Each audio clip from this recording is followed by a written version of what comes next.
এবার একটা ছবি আপনাদের দেখাই, পানিহাটির ছবি। পানিহাটির 15 নম্বর ওয়ার্ড, সেখানে পার্টি অফিস ছিল, কিন্তু এই পার্টি অফিসটা এখন আর পার্টি অফিস নেই।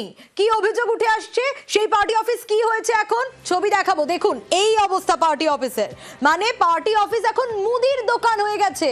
নেতার দখলে চলে গেছে পার্টি অফিস, এমনটাই অভিযোগ, এবং নেতা বহাল তবিয়াতে সেখানে মুদির দোকান বানিয়ে ফেলেছেন বলে অভিযোগ। কিন্তু কিভাবে হলো এটা, সুবীর রয়েছে আমার সঙ্গে। সুবীর, কতদিন ধরে এই দোকান চলছে?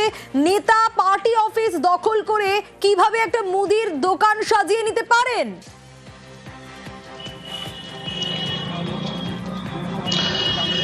দেখো, ইনি শুধু নেতাই শুধু নন, ইনি পানিহাটি পৌরসভার 15 নম্বর ওয়ার্ডের প্রাক্তন কাউন্সিলর তাপস সিনহা এনার নাম।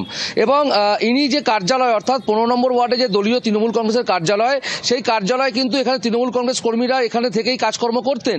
কিন্তু হঠাৎ করে দেখা যাচ্ছে 4 দিন আগে সেই কার্যালয় দখল করে সেই কার্যালয়ে মুদির দোকান সাজিয়ে সেই মুদির দোকান চালু করে ফেলেছেন তাপস সিনহা, যিনি 15 নম্বর ওয়ার্ডের প্রাক্তন কাউন্সিলর। এবং এলাকার যারা তৃণমূল কংগ্রেস কর্মী রয়েছেন তারা তাদের তিল তিল টাকার অর্থ দিয়ে কিন্তু এই তৃণমূল কার্যালয় তৈরি করেছিলেন। এবং যখন এই কার্যালয় তৈরি হয় তখন প্রাক্তন কাউন্সিলরের দাদা অর্থাৎ প্রয়াত কাজল সিনহা তিনি কিন্তু জীবিত ছিলেন, এবং তার নেতৃত্বেই কিন্তু এই কার্যালয় তৈরি হয়েছিল।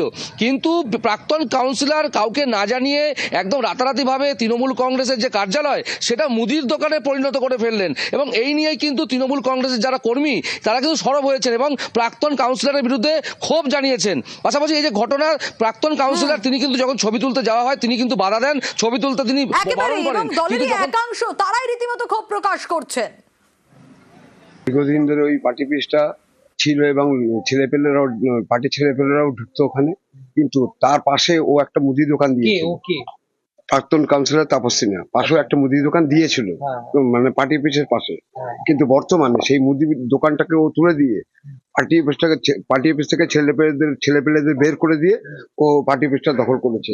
অবশ্যই দুঃখ প্রকাশ করছি, কারণ আমাদের একটা ঐতিহ্যশালী পার্টি অফিস ছিল ওটা। সে একজন প্রাক্তন কাউন্সিলর ছিল তৃণমূলের, সেটা কি করে করতে পারলো এটাই আমাদের প্রশ্ন। উপর নেতৃত্ব যা সিদ্ধান্ত নেবে আমরা উপর নেতৃত্বের সাথে আছি।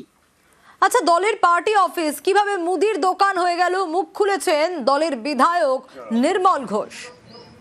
দলীয় ব্যাপার তো, আমাকে দলীয় ব্যাপারে খড়দহের দলকে জানাবো এবং শোভনদেব এখনো এমএলএ, আমি তাকে জানাবো, এবং যাতে দলীয় অফিস কোনো রকমেই নষ্ট না হয়, দলের অফিস যাতে দলেরই অফিস থাকে, তার জন্য আমার যতটুকু করণীয় আমি দলের উচ্চ পর্যায়ে পর্যন্ত কথা বলে সেটা করব। প্রতিক্রিয়া দিয়েছেন শোভনদেব চট্টোপাধ্যায়। ওদের ঘরটা কি তার নাকি? স্যার দোকানই বা করবে কি করে পার্টি অফিসকে নিয়ে? আমি সানডে যাচ্ছি, আমি একটু ব্যস্ত রয়েছি বলেন, সানডে যাচ্ছি, দিয়ে দেখছি। আচ্ছা আচ্ছা, আমি হ্যাঁ এখান থেকে কিছু করতে পারবো না, আমি যাই, গিয়ে আমি যাচ্ছি।